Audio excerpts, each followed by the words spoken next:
Hey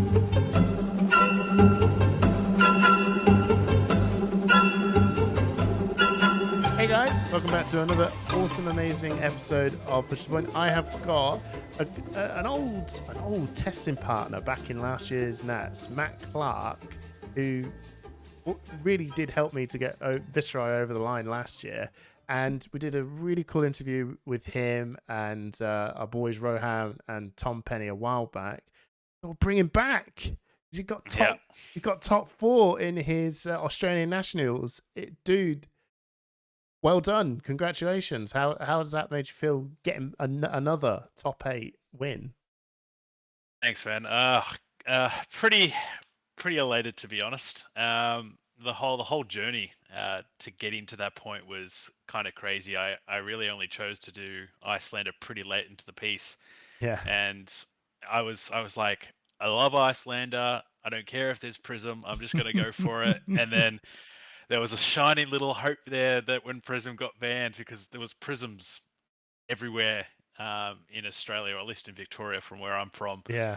And I was just like, I was ready to just let it go. And then Prism got banned and I'm like, I might be okay here. We'll see how we do. Ah, nice. So I'm ecstatic. I'm ecstatic. Yeah.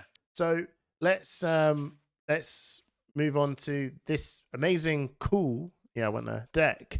And it's what I want to do is just brain pick, which I'm sure if you have seen this on many other videos before, there's quite a lot of cards in here that probably just don't really surprise anyone at this point. That just using a lot of the very, very good blues in your core deck.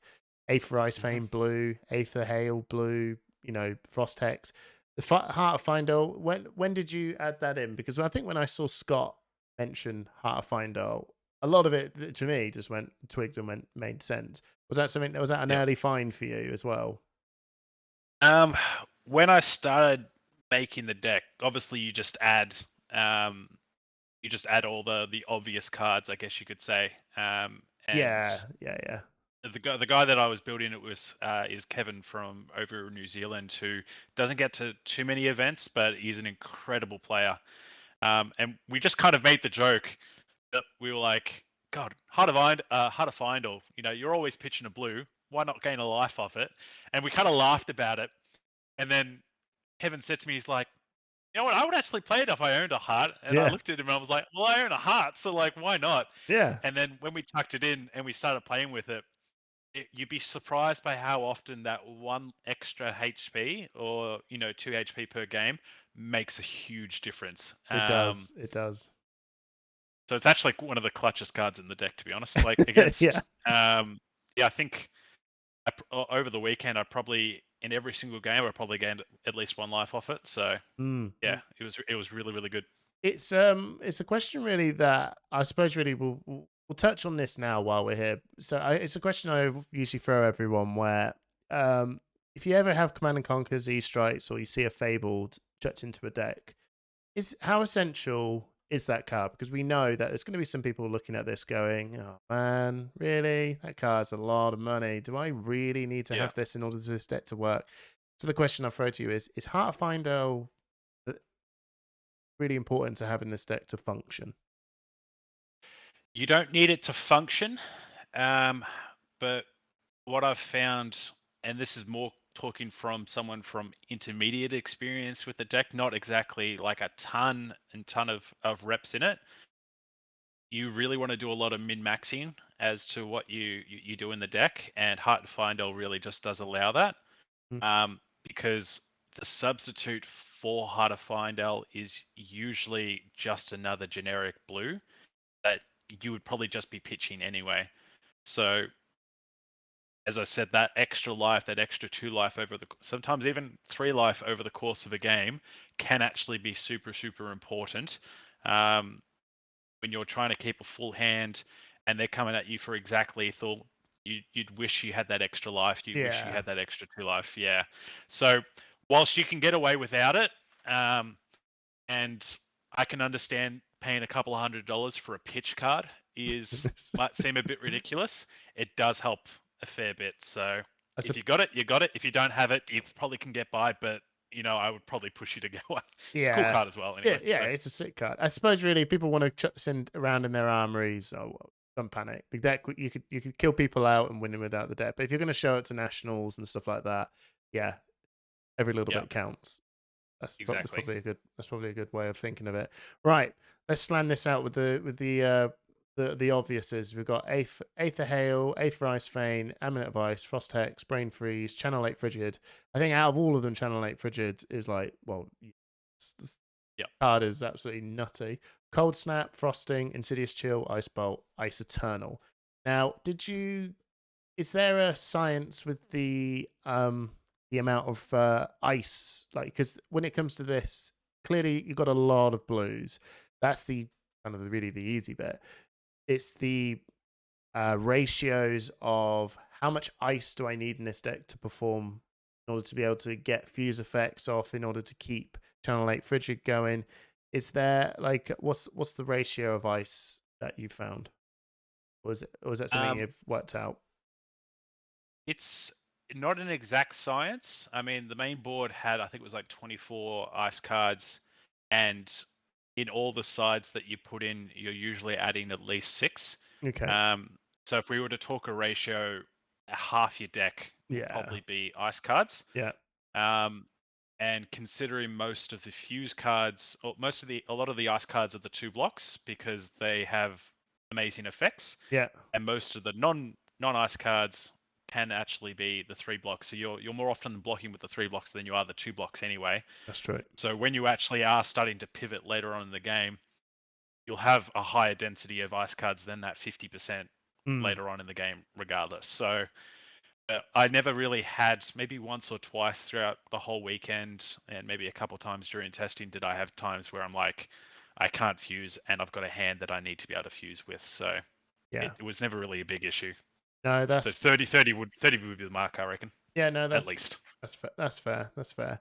So there's a lot to really unpack, I believe, when it comes to Iyslander.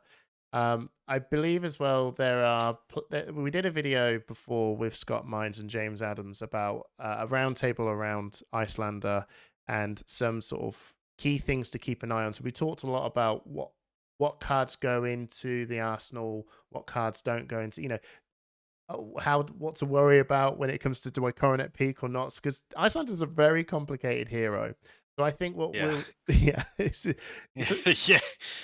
You tend to think, oh, I've got to make sure I've coronet peak, I've got to make sure I get a card in arsenal, and it's kind of, you're right, you do want to try and get that, but it's also, it's a question I ask you, do you find that it is important, but don't panic if it doesn't happen, sort of situation where if you don't happen to get the card in arsenal because it's more important to stop this insane damage that's coming your way from players like Briar or Viscerai, it's okay, it's fine. You can block with that Encase and that Freezing Point and that red Aether Ice Vein. It's fine. I know they're strong cards. So would you agree with that? Very much so. I think because the deck is so inherently built around that disruption element, and the disruption element itself has to be set up beforehand. There is that kind of feels bad moment where you have to block with an Encase or a Freezing Point or whatever it may be. But realistically, if you're keeping a Freezing Point and a blue just to push 5 damage, but you're not even if you do fuse it because there's a hex out and you get 6 damage, if there's no disruption on the board, then realistically you've kept 3 cards just to push 6 damage. You probably took like 12 or something. Yeah. The turn cycle that you've had there, you're losing out every time. So the difficulty that you'll have with Iyslander, I find, is that when you first start playing it, and I've had this as well, is that you've got an idea of how you want to play it, and then you kind of tunnel vision into that particular style. Like, Ice Eternal's a sick card, so if I pull this off, I'll create 6 Frostbites, and then the Frost Hex will cause 12 damage, and then you do this big combo because you've taken 12 damage, and then you do it, and then your opponent just tunics away all the Frostbites, and you're like, okay, sick. I didn't actually push any damage. Then you're just like, oh, there's actually a lot more layers to this deck than I realized. Yeah, so, yeah. It's definitely a tough call, but what we'll do is we'll start off with the actually we'll talk about the equipment. So I've seen some decks run around with Kraken, Aether. I can't Kraken. I just call it Kraken. I've seen Oh, some the of Kraken. them. Yep. Yeah, but Waning Moon is. I'll let you sort of lead the way on. But the equipment choices, I'm sure it's pretty standard for most Islanders. But Yeah, I think Waning Moon is got to be the weapon that you're using because Kraken, whilst it's got its own uses, you could just instantly see that you've got a couple of decks that you have to be able to nickel and dime on their turn because you've disrupted them on your turn. The Waning Moon damage stacks up massively, mm-hmm, and even against more mid-range or aggro decks that run AB3 or even AB2, a lot of the time they won't always have the blue. So that Waning Moon damage coming in for 2 or 3 is actually going to rack up a lot over the course of the game. I've won games where I've actually pushed like maybe one spell throughout the whole game, and then the rest of the damage has come from Waning Moon. yeah, yeah, So the accumulative damage that you get from Waning Moon is actually quite significant. And one damage from Kraken's too easy to stop anyway. So yeah. No, that's fair. And then Coronet Peak, is that the MVP of all equipment, or the Storm Striders take that? Because I'm hearing the Coronet Peak has got some very well actually, loved. if I'm going off this weekend, I actually rarely use Storm Striders, which is probably a good indication for how things went for me over the weekend. But Right. I would probably say, yeah, I'd probably say Coronet Peak is one of the more clutch cards because without it, so many decks can just crack back at you with 5-card hands, and Mm-hmm. and Iyslander can't consistently deal with that. Whereas being able to trade a crappy blue or potentially exponentially worse damage from your opponent, I'll take that trade every day. Yeah, that's fair. That's fair. And then you always keep the tunic. You also Yep. have the Illuvian Costellos, which there's for different matches, but 9 times out of 10, it's always tunic. Yep. Because you're playing a slow game, free resource is Yep. always good. 100%. Yep. Iron That's how it is. High Gauntlet, blocking. Yep. Most decks sometimes you got floating energy. A lot of the ice cards are cost 2. So therefore, you'll need a tunic to be able to Waning Moon, or you've got a nice card that comes in for 0, and so therefore when you Waning Moon, you've got 1 left over. So combined with like Oasis Respite and stuff like that, just having things that cost 1 isn't the worst as a defensive card. And Ironhide Gauntlet just really helps you play around a lot of things. Yeah. No, So very clutch card. simple. And then Storm Striders. Yep. Crazy. It's card's crazy, man. Yep, just the emergency button. Yeah. The amount of, actually more often than throughout this weekend, I actually used it more defensively than I did offensively. And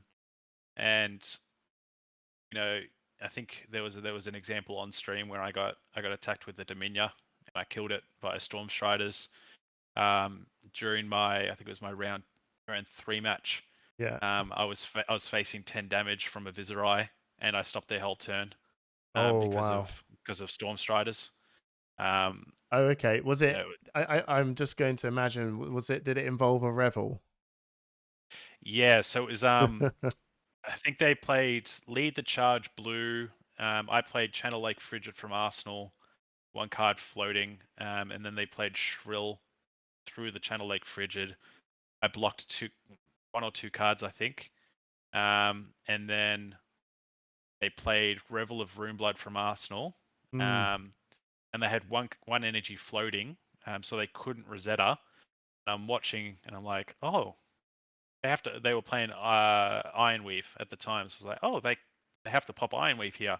But I got a bit giddy, and I was like, I've got Frosting in hand here, so I just Storm Striders Frosting them for 1 damage, which was and inadvertently stopped 10 damage as a result. So if I had just kind of held it for a second, I could have stolen their Ironweave at the same time. But by that Yes. point, I had already accrued way too much advantage. So I was happy with that trade at least. That's good. That's good. It's good to hear that there's don't panic that Storm Striders is definitely it's definitely the most offensive card when you're looking in the world of Kano, right? That Yep. card just kills people. And I see that a lot of people do try and use Storm Striders. I know I did when I first started doing it. Like, well, this is the way to win, right? I can't if I use it now, am I making it harder for me to win? But actually, most of the time, using it defensively is the reason you won, because otherwise Yep. it would have been a completely different show. When you get to that point. So yeah, no, it's You are inherently a control hero just by the nature of the way Iyslander is designed. So getting yourself tunnel visioned into thinking that Storm Striders is going to be the card that wins you the game, that's more of a gravy situation. yeah. I think keeping your mind open that this card can actually save you in a lot of scenarios is massive. I always think about scenarios where you could potentially just do like a Frost Hex, Storm Strider's a Frost Hex in, and then potentially cause additional damage on top of that. So, there's a ton of different scenarios Oh yeah, that it could be wow. viable in. That'll be a very expensive turn, but yeah, that would be pretty If you sick. think about it, it's like a double Eisenhower, and then if your third Frost Hex comes up in your next hand, and your opponent's like, well, I've got 8 frostbites, 16 damage. That's not going to kill me. You're like, oh, it will if I play another Frost Hex on you. They're like, oh, well done. There's a lot of different applications for it. It's not just for the big boy damage freezing point for 10 or whatever it is. There's a lot of dynamic moves that you can do with it. Yeah, no, that's fair. That's fair. So, we'll. I think we've touched on the blues a little bit. I know that we'd said that Channel 8 Frigid is really good, and Insidious Chill. Like I from my testing experience from playing her, that Frost the two one of the most important cards. Always feel that you kind of always want to make sure is on the board is Insidious Chill. Not every single time. There are particular matchups like maybe Oldhim, maybe Bravo, where Frostex becomes a bit more of a priority to make sure that's on the board. But the majority of the time, everyone else feels like if you can get that one Insidious Chill down, it turns the game into something actually going to be quite awful for the opponent. Do you agree with that, or is there? I feel like Chill is one of those cards where if you have one out, you never feel out of it. No, that's true. Because you can always blank an opponent's turn just because he's out. And even your statement regarding the Guardian matchups getting Frost Hex out, I'd still almost say Chill is more important because Chill allows you to play a Frost Hex more safely, as opposed to if you have a Frost Hex out, you're still needing to get that Chill out, and you've got to do that with negative tempo. Whereas if you have a Chill out and then you do a fuse play, then Frost Hex can come out with less loss of tempo. So in my end of Swiss game against Nick, I think I actually got Chill out first, and it took me forever to find hexes. But because I had chills, it allowed me to buy more time to get to the point where I could get my hexes. So they're in that matchup. I think they're a little bit more even, but chill is still, in my opinion, high priority. Yeah, no, that's fair. That's fair. And a lot of people look at the Ice Eternal as well and think that it's the reason you win the game, and sometimes, well, it is sometimes the reason you win the game. But at the same time, it's also fine to pitch it to pay for other things. Don't it can be that late card, but I imagine there is some matchups where it isn't, right? Where to block. It's fine to block with this. Yeah, 80% of the time, it's a blue pitch with 3 block. And it's not exactly a card that you want to chuck into Arsenal, every day of the week. It's, there are specific uses for it, and in the OTK, it is the highest potential out of a lot of the fuse cards that you've got. There are cute uses for it in terms of being able to pitch 0 for it, and just to trigger an Insidious Chill or an Amulet to maintain tempo, or playing it from Arsenal for nothing, no fuse, just so you could Waning Moon as something to do. Yeah.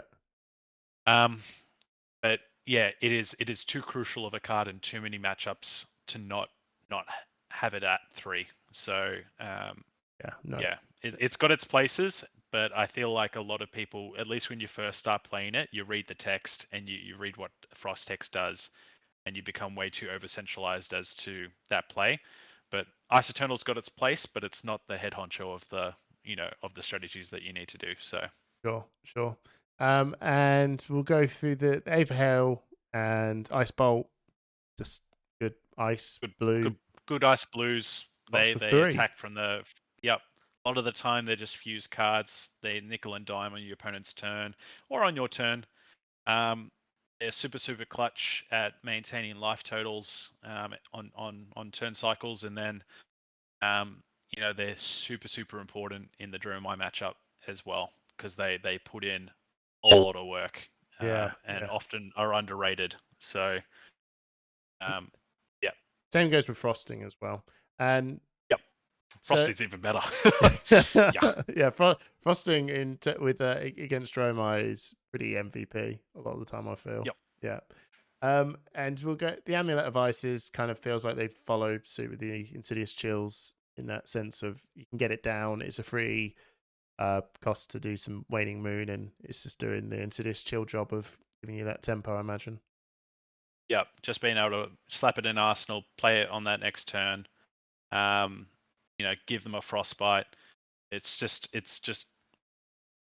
like a safety valve in a lot of matchups where, oh god, I can't really maintain the tempo to play a full Insidious Chill because I have to keep on blocking.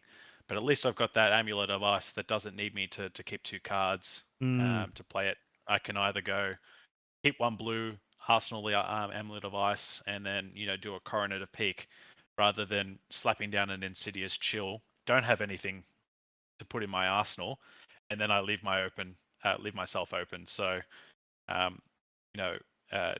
Jason in our testing team, when we play Dromai versus Iyslander, and I don't have a card in Arsenal, he's like, "Oh, the gates are down." So I'm just like, "Oh no, he's onto me."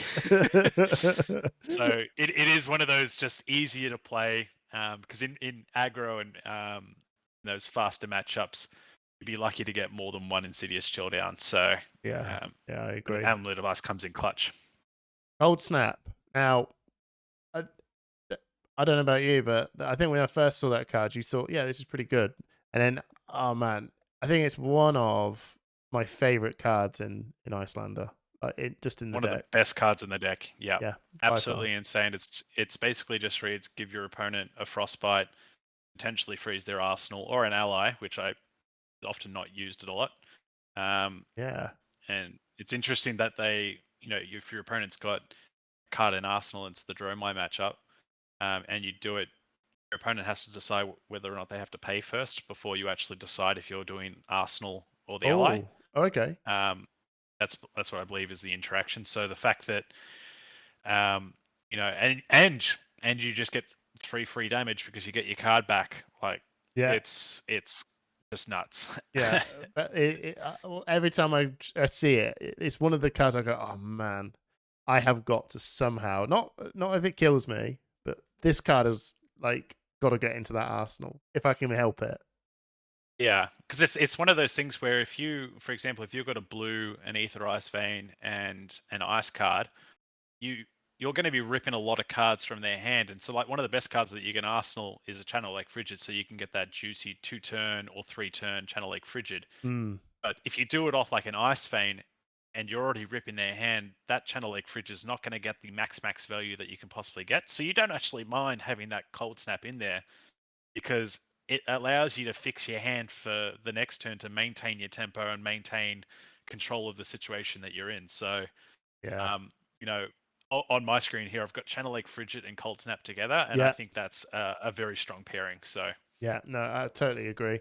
We'll mention Channel Lake Frigid. I think if you're new, it's give this card a really, really good read, because it's broken most of the time. It's kind of insane. Not to mention, if you play from Arsenal, you get a frostbite as well. The Oh, amount of times people played a card and they're like, "Oh, I have one less energy than I thought."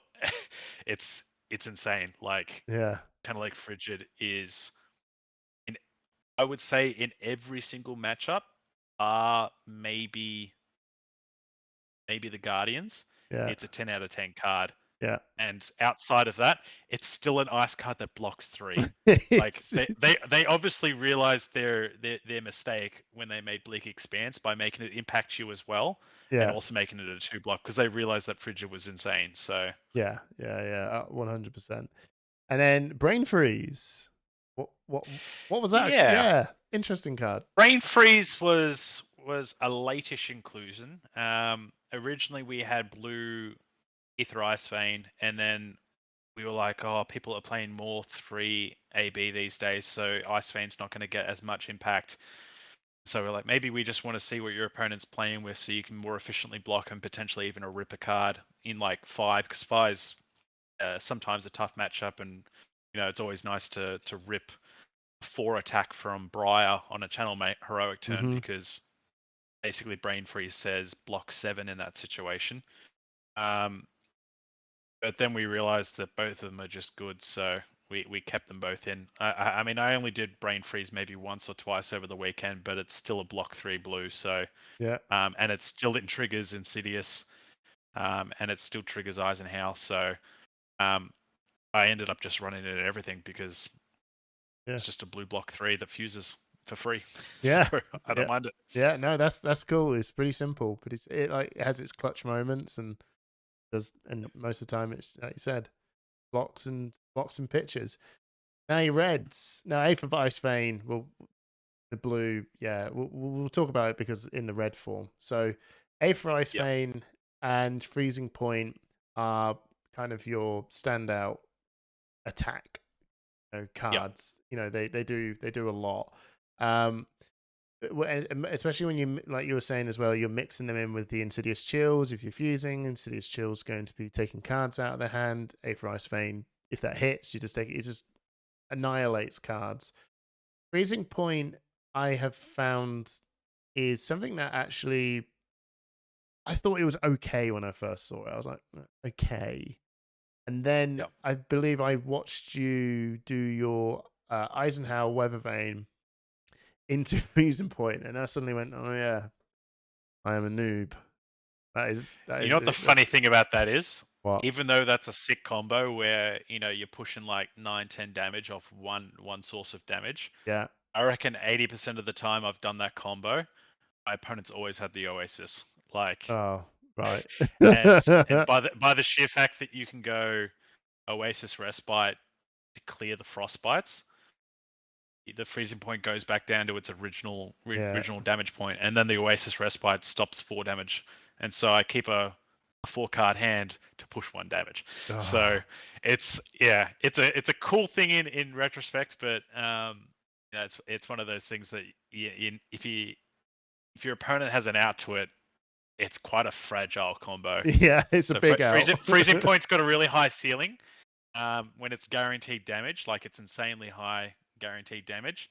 But when it's not guaranteed, it can crumble to pieces. But it's way too important not to have in the deck at 3. So Yeah, no, that's fair.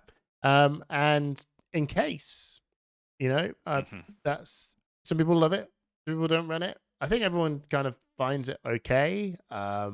And some people not okay enough to put in their deck. So, but you did. So so why Yep. in case? Well, the judgment was between a case and red Icebind, and in case has more functionality into decks that really rely on instant abilities to clear frostbites. So stuff like, actually, I did it against my opponent on stream in the first round of top 8. I did in case, Mm-hmm. and he used Silken Form, because Okay. in case hit, he couldn't create the Ashwing afterwards Right. at the end of the turn. Yeah. So there was like a very specific scenario there, but it turns off crown, it turns off tunic. It doesn't allow them to Heart of Ice if they run Heart of Ice. Yeah. Um, you know, it's a lot more clutch into the decks that have only AB2, because a lot of the time when you come in for the big turn, they do rely on that tunic to help them survive that turn. Yeah. And if you just turn it off, they're kind of left dead in the water. And it's also super, super important versus Lexi. Not that I played against any, Right. but because your cost curve is so fragile in terms of things either costing exactly 3 Yeah. or less, when they do the Lexi ability to flip and give you a frostbite, it's a pain in the ass. So, and it means you have to keep an extra card in hand. Yeah. And usually because you have to do blocking in the first place, it's not a possibility. Otherwise, you're just getting more frostbites in the first place. So, yeah, Encase has all that functionality, but at its foundation, it is a zero cost fuse card, Yeah. and that's why it's there. Right. No, that's fair. No, that's cool. That's cool. So we've And it blocks 3. it blocks 3. And Everything. it blocks 3. That's it. So that is your main board. You run that into everything. Let's jump over to the sideboard bit now. And Sure. so what we'll do is just very briefly just go through some of the cards as to why these cards are in there. I believe, just to make things a little bit simple, the Sink Belows, the Oasis Respites, and the Fate for Scenes. Tell me if I'm wrong. I mean, they're just your defense reactions, particular matchups. Yeah. Oasis Respite goes into pretty much everything. Yeah, Mainly because I like gaining life because I'm at less life than yeah, my opponent. Um, in my semi-final top 8 match, I made a small mistake, not a huge mistake, but I was playing Alluvian Castellus, and my opening hand was kind of trash in terms of it was like 2 blues, frosting, and an Oasis Respite. Had I thought about it, I could have actually targeted myself with frosting, right. prevent the damage so I get an Alluvian Castellus counter, and then use my energy to Oasis Respite his Rosetta Thorn. So I would have ended my first turn with an Arsenal card, 1 counter on Alluvian Castellus, and at 37 life. Which, if you don't start your turn on, Insidious Chill or a Hex or something like that, or even an Amulet, that's not a bad trade-off. But I just played Frosting, and I was like, oh, I forgot to target myself. So Oh, there, okay. yeah. So Oasis Respite gaining life is always really, really nice. I Yeah, think there's only 2 situations I don't run it, and that's versus Dromai because it's slow, yeah. and I don't run it versus Rhino because it doesn't block and it costs something. Yes, that's very true. That's very true. When And they're that's it. That's it. Everything else I run it in. Yeah, that's fair. We've got the Command and Conquers and one Nourishing Emptiness. Now I know they're very different cards, so we'll kick off with the Nourishing Emptiness. I think that's a pretty potentially easier one to sort of throw in there. Do you run it Yep. into almost everything again? Just because of its ability? Yes. Pretty much Nourishing is always a clutch card. I mean, it's one of those ones where you're just like, ones that they just run armor. I think in my top 8 match, my opponent had Crown of Providence and Flamescale Furnace, so it was never actually going to hit them. But I actually ended up using it on Uvia. Yeah. I did forget. I hadn't actually read the card properly. I thought it had to hit a hero. And during the game, I actually looked at Nourishing before I put it in Arsenal, and all I saw was hits hero. But it actually says when it hits, your hero gains. And Oh, so right. I completely missed the comma and the yaw. And so people on stream were like, he didn't draw 5 cards, didn't draw 5 cards. I didn't even check if there was a CNC in us in my drop or not. But yeah, Yeah. I did not realize that was the situation. But in pretty much most scenarios, Nourishing is the preferred choice. Yeah. The only situations where I don't run it from memory would be obviously Lexi, because CNC is the bane of all Lexi's existence. And I think for some reason I was running it into Bravo because of their propensity to arsenal their big boy attacks. Yeah. Yeah, so that, one of the main strategies that you do into Bravo is, coroneting peaking, so they don't have that 5-card hand, but they can offset that by the fact that they can just put the big boy attack into Arsenal until they get a 3 blue hand, and then come in for a dominated attack. So I wanted a card that allowed me to apply some pressure to their Arsenal, Mm. and more often than not, they're not running enough armor that allows them to block it. So No, that's at worst, it's tectonic plating. Then they don't have any other cards unless they're running yeah, that's other in arms or whatever it is. I know. That's fair enough. And I think I ran it against Rhino. I mean, there is some contention that you can use Nourishing just so you've got a 5-card hand and not get intimidated to the ground. But I valued the fact that CNC makes them block because they might be arsenaling like Blood Rush Bellows or barragings and stuff like that. So I think I ran it in that as well. Fair enough. Fair enough. And then we'll go over to the Command and Conquer. So these cards will be slotted into, like you said, about Rhino, Lexi, and Dromai. Dromai as well. Yeah, you Yeah. just want as many poppers as you can. I think you can see some lists where they're running 6, 7. I've seen some with 9. I think that is a mistake because if they don't have the functionality as well as being a normal attack, then you can get really caught out when a mirror guy sticks to the board or they play Passy Mirage. And I've played against some really, really good Dromai's, and they do not let up when one of those dragons stick or when that aura sticks. Yeah. The command and conquers, these big red attacks, for the fact that they're poppers, become the biggest bricks in hands, and you can't get rid of them. So you can't lose steam in that matchup either. So Command and Conquer is purely in there because it's got some functionality into other matchups, and I don't mind throwing it at them so they have to block. Yeah, fair enough. Another one of those expensive cards.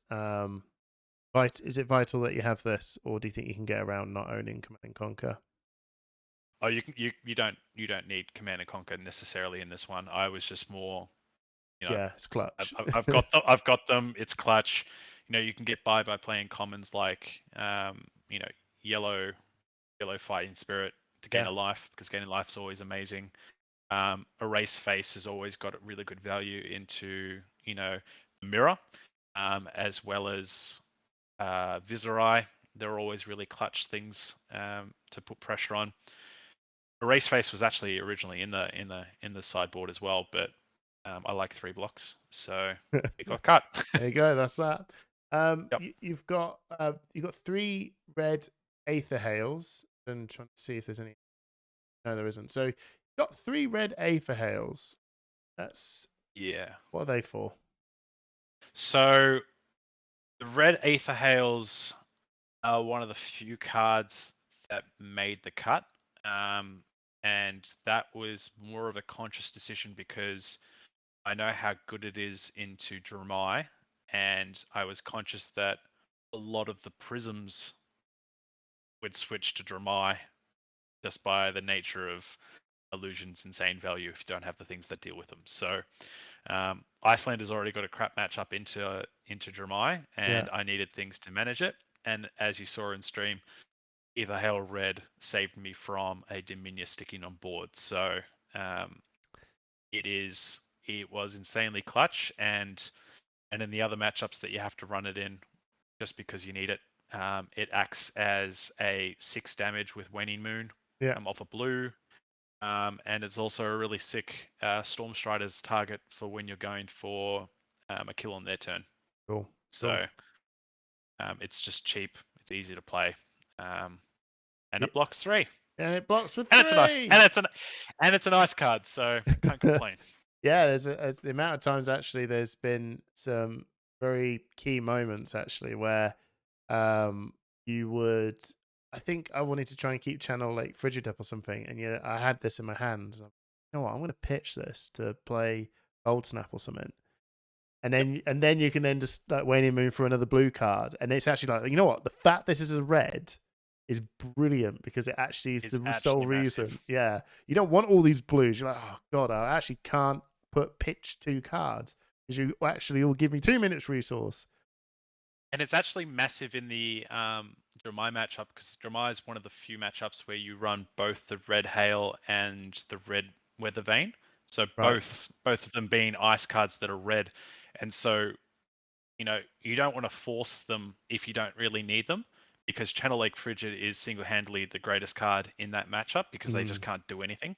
And so being able to go red pitch, blue pitch, just to do another, just to keep Channel Lake Frigid around for one more turn, that buys you so much. yeah. So Well, let's move on to Eisenhower Weathervane, the red card. Um, I think there's definitely just kind of like in case, I suppose there is some decks that love it and there's some decks that don't use it, but everyone knows it's good. But it's just it's that split decision on whether people are going to use it or not use it. What I've yep. seen, you're one of the guys that do use it. So what's your take on that?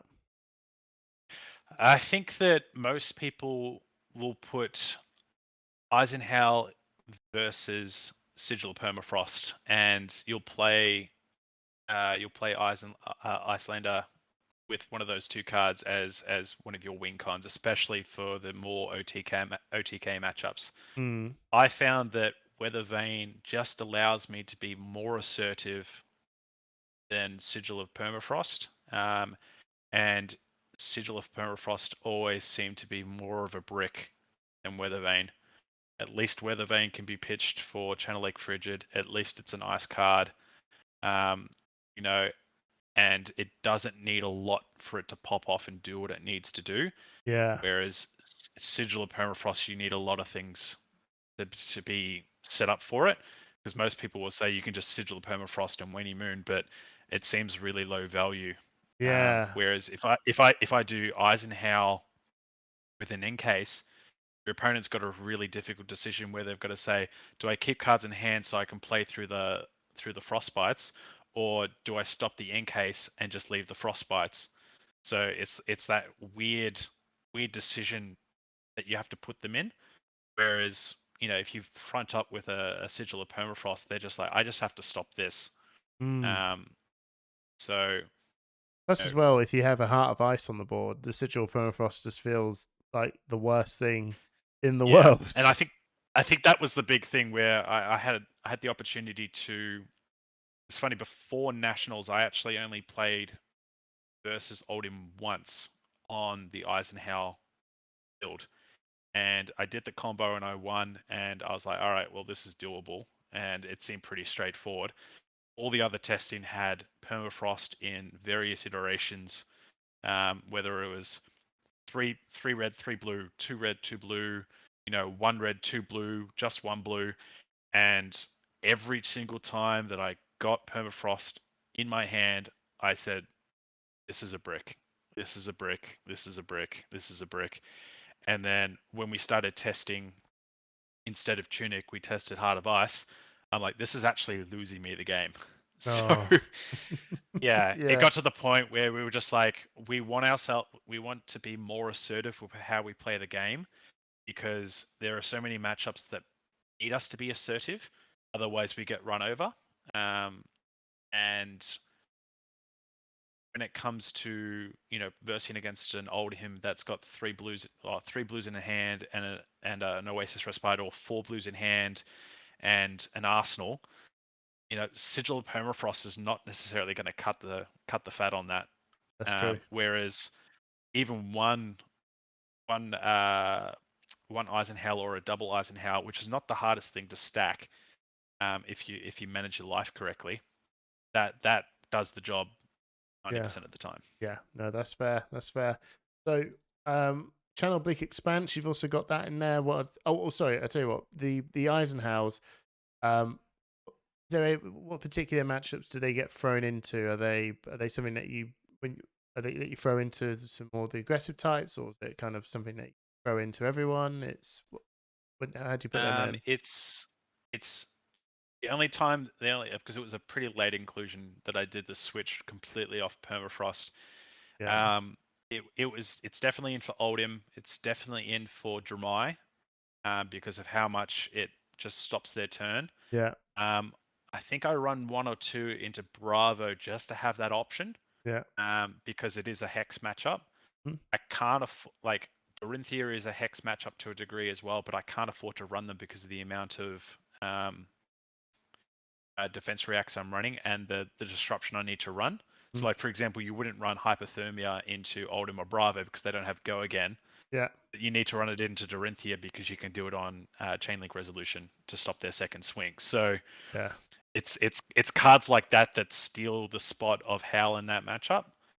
And there is some merit to playing it into like some of the more mid-rangey or aggro matchups, but yeah, you know you can't do it against Fi because you need to be able to stop mass triggers, and it's a red card, so it's not great into Viserai for pitching. There is some merit into playing it into Rhino because if you get your whole hand intimidated, then at least you've got an Eisenhower to crack back with. yeah, So absolutely, absolutely. yeah. And if you look at Phil McKay's deck from Australia Nats, he was running 6 Eisenhower. So Wow. it's there is different degrees on how deep you can go Yeah, into it all. But I found that three reds was good enough. fair enough. The Channel Bleak Expanse, a card I struggled with for a long time. It was definitely a roller coaster of, is this good? Is this not good? Is this good? No, it's good. Oh, is it good? I don't know. It Yeah. seems to be. Is if it's, and then it comes to the. I don't know. What's your thoughts on Channel Bleak Expanse? It is amazing when it's amazing, and it's pretty mid when it's mid. Yeah. At worst case scenario, it's a blue and it's an ice card. It's a shame it doesn't block 3. It's a shame when you have to play it from Arsenal, because it stops you from fusing. That is a feel bads moment when you play from Arsenal just to get it out of Arsenal, and then your next hand is an Ice Vein play. It does feel bad, so that the tendency is to play it more on your own turn to stop your opponent from doing like a belittle or something massive. I did get a very, very cheeky. It is out of all the cards that you've got in your deck, there are some cards that are more like gotcha cards where you're like, ha, gotcha. Yeah. Like a brain freeze or something like that. But Channel of the Bleak Expanse feels the most gotchery of them all. Yeah. When they Um, when they tome a harvest and you go, gotcha, and you're like, oh, I guess my Well, turn's over. funnily enough, I didn't get one of those off, but I did have an opponent that did double Force of Nature into a snatch, and then I Channel Bleak Oh. Expanse them, and so they missed out on 3 draws there, and they did 6 damage, and I was like, that's fine, I don't mind. So, Oh wow, yeah, yeah. It has. It definitely has those moments. I think as well. It can affect an Art of War turn, sort of, when they go, oh, I'm going to banish 1 to draw 2, and then get +1 because it's fine nowadays, isn't it? And then you go, yeah, haha, no, you don't. And then they go, well, I won't ban it, won't yeah. draw. So you do sort of attack what their big turn in some degree. Mm. But it's weird because it doesn't work on Belittle the way you want it to work on Belittle. Because when they go, I play it, Yeah. and then you go, well, I'll do this, and he goes, well, it doesn't stop it. I'm like, what? What's the point? Yeah, it's just like if you play it on your turn, then the belittle doesn't do anything, and if you do belittle, um, they can't search the card, but they can still reveal the card, I guess. But I mean, it does stop it to a degree. It's just Yeah, it's definitely one of those cards you need it in that moment, and the amount of like maybe 50% of the time, my opponent does the belittle play and it's in my hand. I'm like, oh, they just waited one more time, one more turn. yeah, I know. Um, It feels like it Chains of has function. Eminence with Chain. You know, when people used to play Chains of Eminence, they go, I will say Seeds, and I will play it, and then they go, Oh yeah, there's no seeds banished. God damn Yeah. it! Oh, if only there It's like was. last nationals, I played against Hayden Dales on Briar, and he was on Viserai, Yeah. and I had the Chains of Eminence play, which we had tested to, and we were like, oh, if you just call Sonata at the right time, they can't possibly do the OTK, the semi OTK on you. And I called it 3 turns in a row. He didn't have the Sonata, and then the one turn I didn't have it, he had the Sonata, but luckily I was able to kill him with a very very high roll turn anyway. But yeah, it's just one of those. It is a very high ceiling card, and it takes a bit of nuance to play it correctly, depending on how the meta shifts, especially when Rye hits LL and Rosetta Thorn goes. It may not be needed. It is very much one of the last cards chosen. Yeah. So it is much more of a preference card for your meta. Yeah, Yeah. it is a tricky one. It is a tricky one. It is. We will move on to. I tell you, we'll move over to hypothermia. It feels like a pretty straightforward one. If you've got heroes that like to make go again, put it in. But Yep. don't put it in against Phi. Am I right there? Phi is like a. It's in there because it does something. But at the same time, the common trap with hypothermia that a lot of new players will find is that they'll get it and they're like, oh, I can play this as the gotcha card from Arsenal. Then what you'll find is that, like, especially against Phi, the first card will always have natural go again. Always. And then, if the Phi knows what they're doing, then they can play around it relatively well. So it is, and then you're like, oh, I'll keep this for the next turn, and then the same thing happens, and you're like, I'll keep this for next turn, and then you're just losing all your, you win that matchup by keeping life totals pretty even, and if you're just keeping a card in Arsenal, you're not cracking back with any leveling life Yeah. damage. So yeah, hypothermia is very very clutch in the right matchups, but you've got to use it right. Don't be afraid to play it on your own turn, so you don't fall into the trap of using it as a gotcha card. Yeah. That's fair. That's fair. We'll move on to. I think we're on our last couple of cards, and then then we'll end it on just one or two good best matchups and your worst, and then we'll call it there. Scour. Now that's a Scour is just a tech preference. That's yeah. okay. Explain yourself. So the original people would have been running Scour back in the day because they probably thought they had a shred of hope, Into Prism. into Prism, but that's just opium. So you were never winning that matchup in the first place. Scour is for 2 very specific matchups. It is insanely clutch versus Viserai. Okay. And it is weirdly clutch against Romai. Mainly because you can hit Burn Them All, Yeah. and you can hit Passing Mirage. Passing Mirage. Yeah. So being able to, I've hit double Burn Them Alls off the board. I've hit, pay 1 for a Scour from Arsenal at your opponent, remove the Passing Mirage, attack for 3 with Waning Moon, and then your opponent is left open for a popper type of thing. So it remains the same fact that it is a blue. It blocks 3. It does block But 3, the actually. biggest, yeah, it does block 3. Wow, I didn't realize. You've I thought it seen was the a block 2. theme. Whoa. But the biggest value comes from the amount of times I've pitched 6 into Scour and cleared 6 rune chance off a Revel turn. Yes. Is insane. And it's one of those cards in that matchup where you really don't mind just having it in Arsenal because it is essentially always live, and at least in the variants of Viserai that go more wide, after they do an attack after a Runeblade non-attack action, it will be a rune chain in there, and so you will present 1 damage plus 3 with Waning Moon, and then you're essentially sigilling yourself for 1 life. So you honestly, there's a lot of use to it, and it really helps, and it also kind of there was one instance where I scoured away my opponent's rune chants after their first attack, because they created, what was it? I think it was 3 because they did Spellblade Assault, the one that creates Yeah, 2 and then Viscera makes after one. after a Morvrion Sky.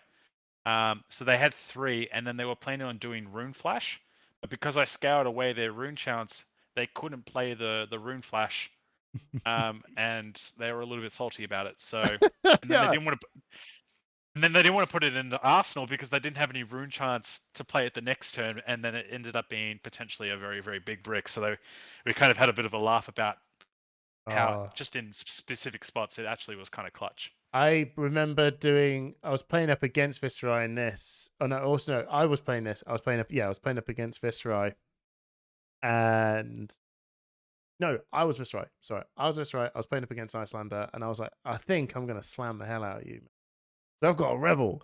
Here I go with a load of rune chants, and then I just saw them scour 8 damage back into me. I was like, Yeah. how did this thing that was meant to do you in make it look like pie went on my face? That's what Yeah. scour looks like. It's just, I thought it was It, good. it, It it, turned out that was the worst move I could have done.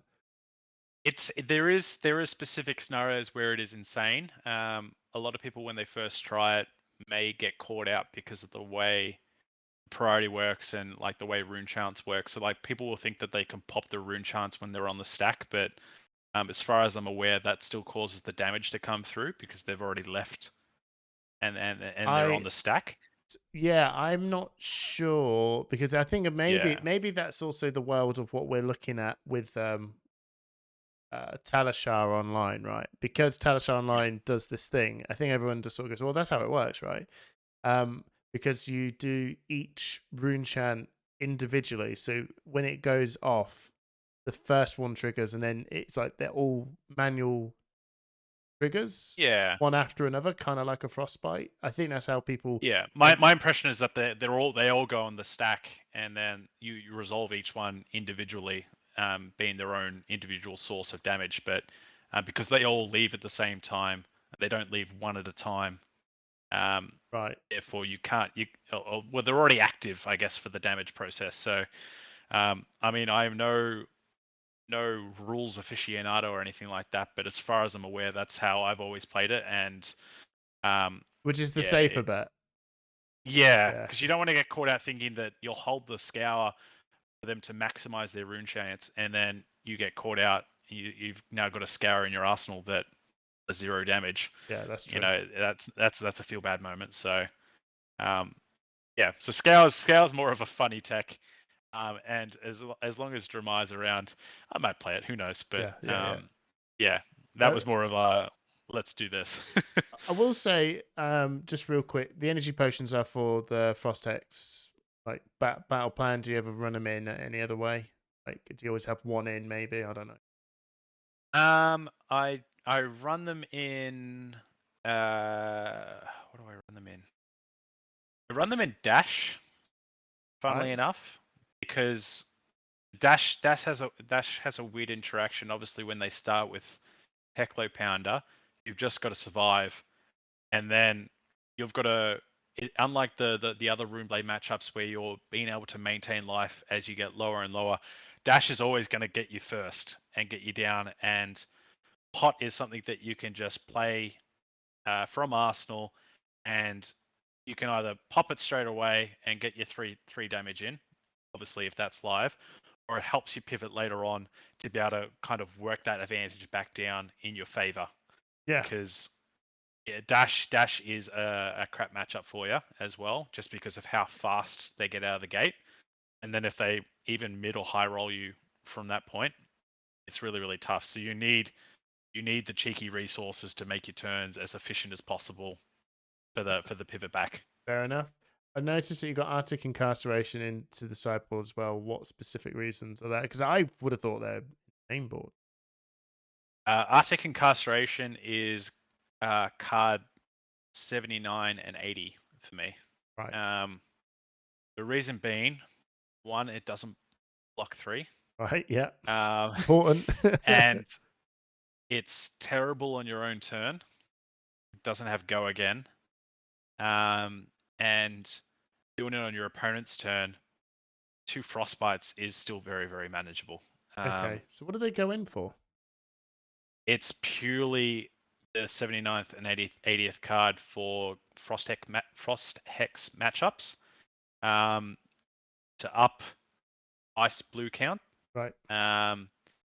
And it does stop turns for Dramai, just because it's actually 2 frostbites is a lot for them because they usually only got reds. But Sure. against everything else, it really just doesn't have enough impact.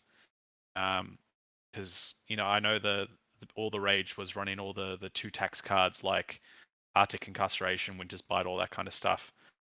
But I always found that when I was playing and learning the deck, they just didn't do enough impact, and then I was wanting to block with them, and then they just didn't block well.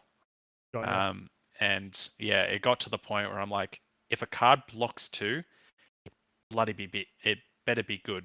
Yeah. Otherwise, I don't want it in the deck. So all the block 2s have a very specific purpose for what they're in for, and Arctic just barely makes the cut because I don't mind fusing with it after an Ice Eternal turn, and the extra 2 frostbites end up being like 6 extra damage, or 4 extra damage. So it's not the worst in the world.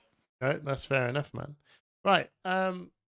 We kind of went through every card, which is cool, and I hope that people have learned a lot. There's we'll end this on matchups that are your worst type of matchup. Mentioned Dash, mentioned Dromai. Well, we were saying about Dromai. How the hell? No offense, Dromai just seems nigh on impossible for a lot of people. What's your It does strategy come into that? down to how the Dramai plays it, Okay. and how you play it.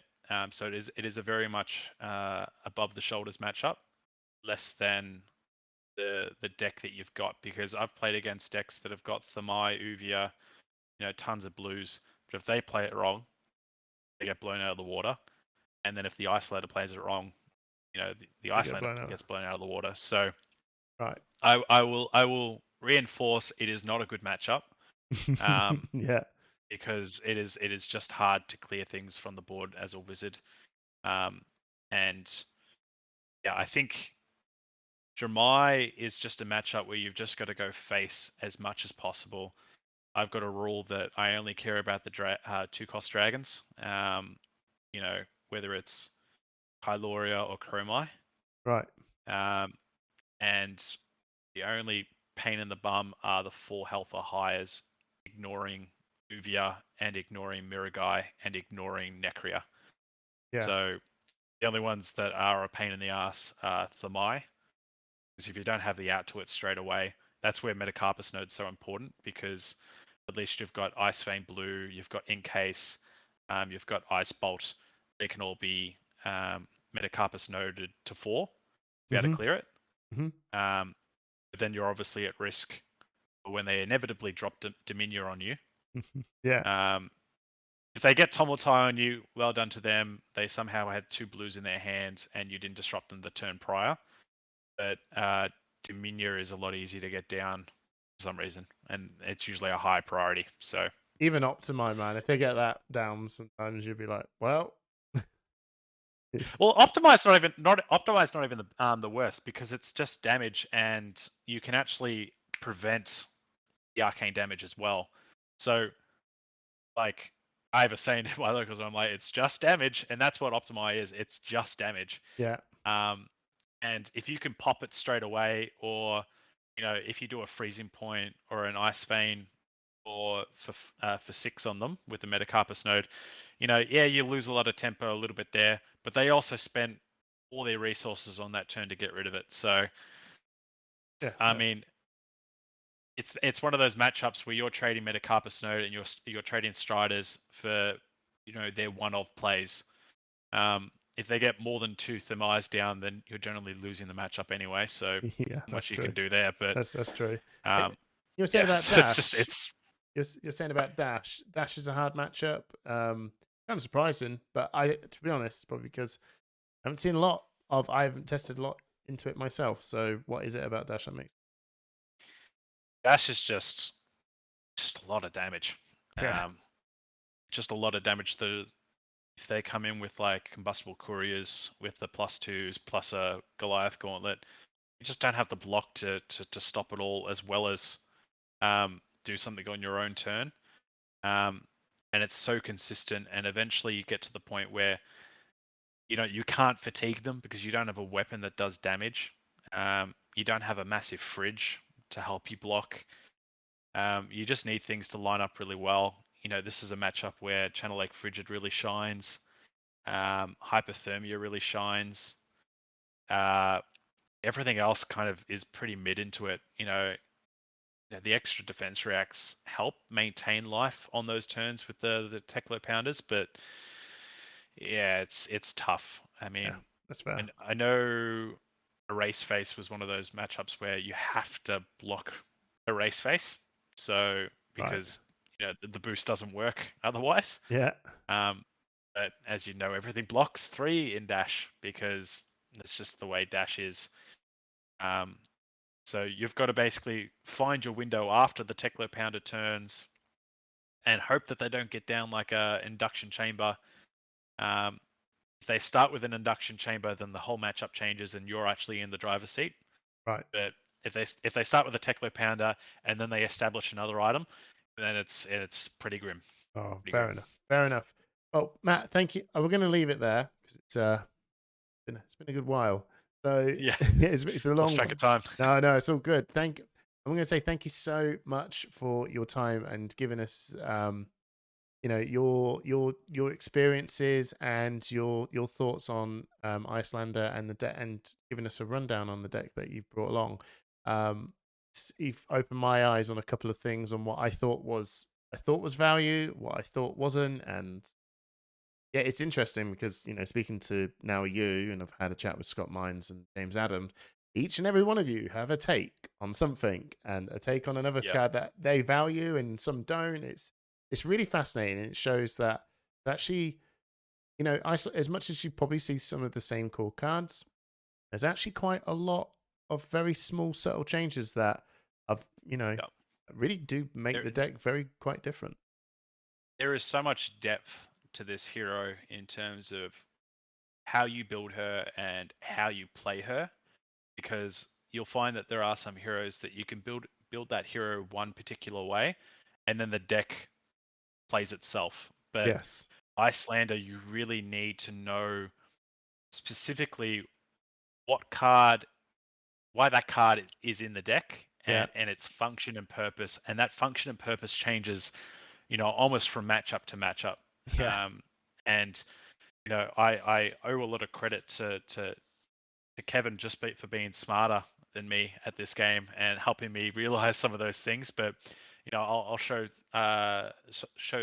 some shout outs to Scott Mines and James and Levi from Roundtable, and even Ethnic Soak as well. So like when I was first learning the deck and watching their videos, they really help you enlighten yourself to why the cards are there, and then as you kind of form your own opinions and you play more and more and more, it just evolves and it evolves. And I was even watching in the stream chat, people saying I should do this, and I'm like, there's valid opinions all across the board, Yeah. or min maxing from there. And I think that's why Iyslander is so cool, that you can do it in so many different ways, but then you can make it so unique at the same time. So yeah, I think it's just awesome. Awesome. Anyway, we'll leave it there. Thank you so much again, and hopefully, catch you again soon for a third time. Awesome. Thanks, mate. Thanks for having me on. Cheers, man. Take it easy.